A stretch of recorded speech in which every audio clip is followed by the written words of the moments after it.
you can fill a room with all sorts of visual stimuli. You can have sounds, visual elements. You can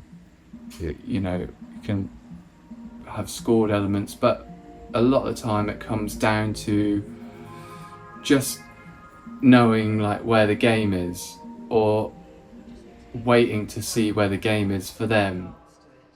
And then actually picking the time up, we'll be picking it up from the... Yeah. Oh, stay there. Wow, brilliant. Oh, yeah.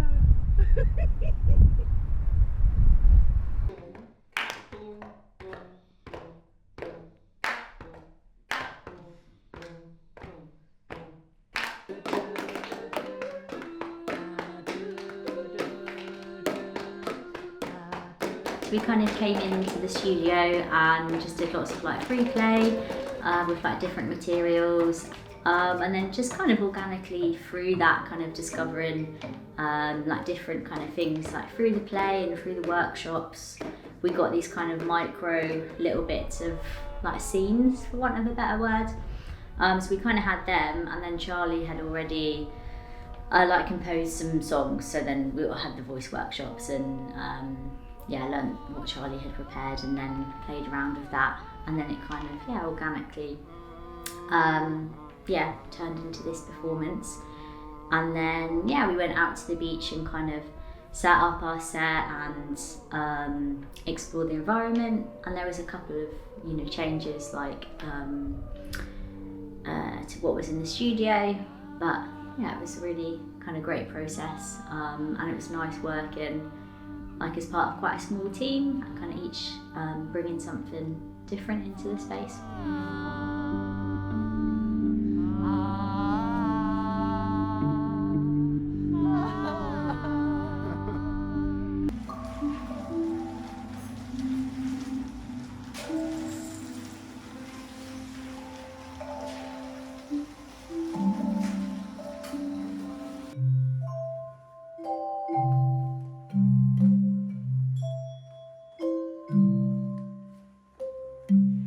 I think it's what Magic Acorns do in their practice of being kind of non-hierarchical in the rooms with toddlers and babies is also reflected back into how they do training and residencies, and I think that's something that's quite rare, which is also something really exciting to be a part of.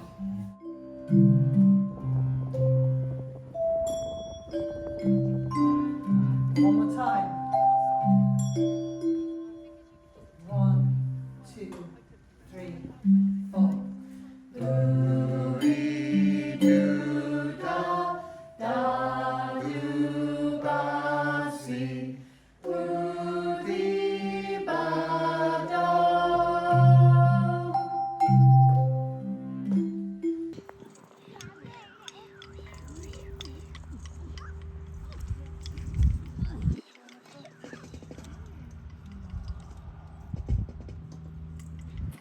It's been lovely seeing how the children respond to the outdoor elements and kind of that very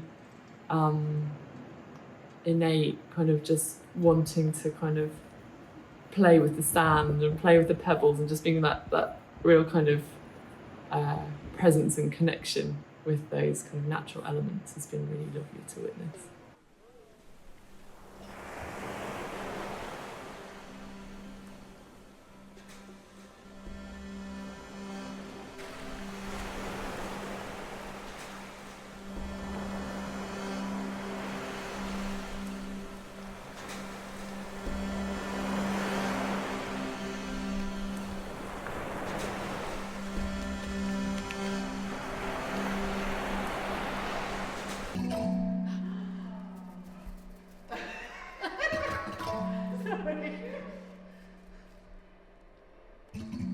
So what I've made here is a speaker with some ping pong balls in that reacts to someone singing into the microphone.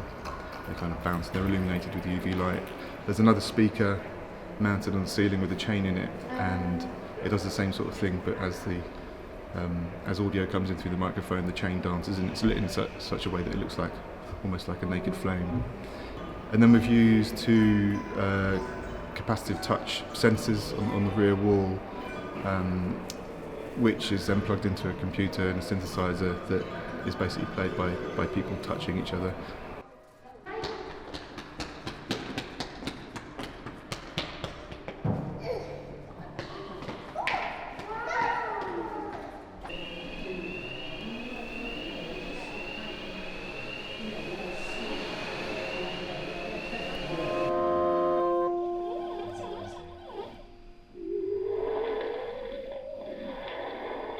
I guess creative technology and its role in sort of development and its use with early years I think is really interesting, because it allows you to change objects and their meaning, and by adding sounds to things and visuals, allow people to sort of play in a way where sometimes they're not aware what they're doing. So technology doesn't have to look like something really intimidating or something that might not be friendly in an earlier space.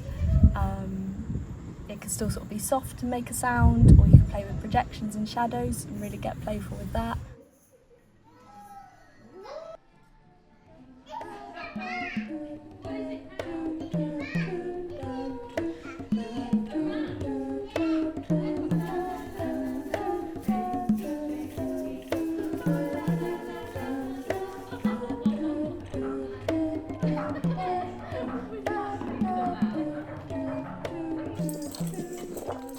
I feel like babies and toddlers have got the most amazing way of being and knowing the world, and as an improviser, spending time with them in that state of flow and play is probably my happiest place to be.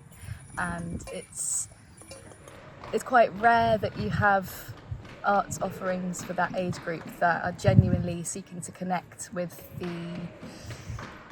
amazing capabilities of that age group.